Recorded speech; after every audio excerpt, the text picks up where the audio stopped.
Hello and welcome to another Guardians of Wilt-Shire video. I'm your host Luke. And I'm Demi. And we are here with another hero spotlight today. So who have we got today? We have Prince Imrahil of Dol Amroth. Lovely jubbly. Possibly one of my favourite models to play with. He's one I play with the most, I would say. I'd say, yeah. In general. But he's awesome. Yeah, he's awesome. He's very, very cool. So start off quickly with his stat line. Move 6, fight 6, 4+ shoot, strength 4, defense 7, 3 attacks, 3 wounds, curse 6, 3 might, 3 will, 3 fate. Comes with heavy armour and a shield. Yeah. And you can give him a horse and an armoured horse and a lance. You're going to do it. Oh, you put him on that bad boy. You stick him on his horse and you hope it doesn't get shot. Yeah. Special rules. He has something called the Lineage of Numenor. Imrahil commands great respect and loyalty from all the free folk of Middle-earth. The range of Prince Imrahil's standfast is 12 inches rather than 6. Which is awesome. It's huge. 24-inch line basically if you have a battle line. With his courage 6 as well. Yeah, I've used it to great effect. You move him 4 inches and he's covered everything. Yeah. Just because you're never that far apart. No. On objectives, you can move, especially if he's still on his horse, you move him a little bit, and suddenly you're picking up 2 objectives. Yeah. With guys who are sat on it, they're covered by a standfast, which is insane. You think it's great. We talked about that with Gilgalad. He's got the 12-inch standfast. It's so useful. So useful. Especially if you've got the similar army to we had in the bat rep. Yeah. You've got the low courage troops. They're going to stick around. If you put Blackroot Vale in, keep Imrahil alive. Yeah. Otherwise they're running away. He is one of the strongest men in game, I would say. Yeah.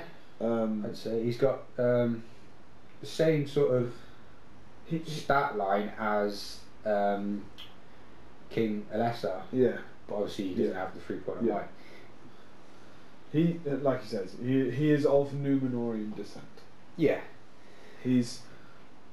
When he hits on a horse, you can quite easily hear it combat against 2, maybe 3 warriors. Oh, easy. If he's got the charge off. I've killed 6 in a turn with Imrahil. Just in, knocked down, dead, next. And you can quite easily jump on heroes. You jump on a hero who's not expecting an Imrahil to the face, it doesn't end well. No.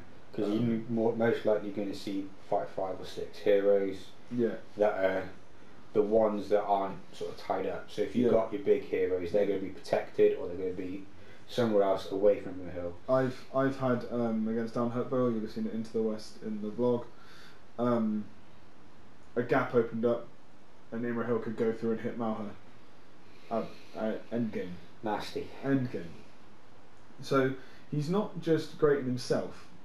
Like we said, he's already got the 12-inch standfast, but he also has the ability to help the warriors of Dol Amroth. Yeah, he has a troop. And it's not a special rule for himself, which some people don't know. No, you get confused, don't you? It's when you sort of say it, you call it Imrahil's banner. Imrahil's banner, but it's not. It's for the Knights of Dol Amroth and the Man-at-Arms of Dol Amroth, and it's called Dol Amroth for Gondor. When he's within that 12-inch standfast range, they treat him as a banner, which I've used, especially in Into the West 2016. Yes, so last year's one. Yeah. I've one game I remember I was winning. I won about 5 fights, within the space of like 10. Where they rolled a 5 and I went, Imrahil's banner 6. Nice. Thank you. And just it's a nightmare. It's something that is huge. Absolutely huge. So that way you don't have to waste 25 points on a banner. No. You very rarely take. Yeah. As it doesn't affect your Blackroot Vale or your Axemen, but still. Yeah, exactly. So where he falls down is where most big heroes fall down. He's only got 3 will. So he can withstand 2, maybe 3 turns of being immobilised if there's a caster. Other than that, he's going to be he's very struggling. He's going to be struggling. He's still got high defence, so he's not going to be killed, but he's not going to be doing what he should be doing. He's not going to be killing and he breaking should, your opponent. Yeah, he should be. Right, you, next. Yeah. It's the same for any big hero. Yeah. They're going to use that 3 up quite easily, first few turns really quickly. And then after that, it's just a case of hopefully charging on the caster first, or that they fail the roll. Yeah. So, same with every hero, but it is a weakness. He's pretty good against monsters. If you smash a troll with Imrahil and win the roll, you maybe strike. Oh yeah, possibly, or something like that. With a lance, he's going to be winning on 5s generally. 5s, 6s on sort of the bigger monsters. Yeah, but generally 5s, maybe 6s. Yeah. So you are wounding, but again susceptible to rend, all the standard monster stuff. Yeah. That goes on. I think it's a theme coming up that these big heroes fall down against monsters and casters. Yeah. Which is the norm, really. It's a standard thing. So you're more likely to see him in Dol Amroth lists. Yeah. Pure Dol Amroth. Fiefdoms lists, like collective lists, like we've spoken about on A Call to War, and that's in the bat rep. You may see him in an all-hero army. Possibly, if someone wants a bit of variation. Yeah. You think him and a horse, Aragorn on a horse. He's got the extra killing power compared to sort of the Aragorn on a horse. He's got the lance. Yeah, exactly. Which can make the difference between wounding and not. Yeah. It's an interesting theory. Not seen it done, but not massively. Every now and then you hear of maybe Imrahil in the list, but we're not sure. But yeah, I think. Yeah, I wouldn't personally put him in an all-hero list. No, generally you're thinking elves, but if people want a slight variation, Imrahil is up there with others. Definitely. So you might see, like I said, you'll see him leading Dol Amroth, maybe allied into a Gondor force. Yeah. With a little band.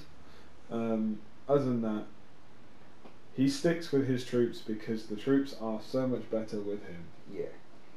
And if you're taking Fiefdoms, he is the first name on the team sheet. Always, yeah. You work your army around him. Yes, most definitely. You don't take anything away from him. You definitely give him the horse and the lance, and you go from there. If that means sacrificing 2 warriors, you do that. So be it. You do that because he can cause so much damage. Marks out of 10. Personally, on a good day, 8. Maybe 9. I'd say 8 standard, yeah. On a bad day, the whole force falls apart. Yeah, but I would say an 8. He's up there. From a personal point of view, he is sort of Gilgalad costing, but I think he gives more. Gives more survivability. Yeah. 3 wounds, 3 fate, yeah. defense 7, even strength 4. That's 6s. So yeah, 8 out of 10. 8 out of 10. Solid. 8. Solid. So I think that covers Prince Imrahil of Dol Amroth. Yeah. If you like the video, make sure you comment, like, share, and subscribe. Like our new Facebook page. And we'll be back very soon.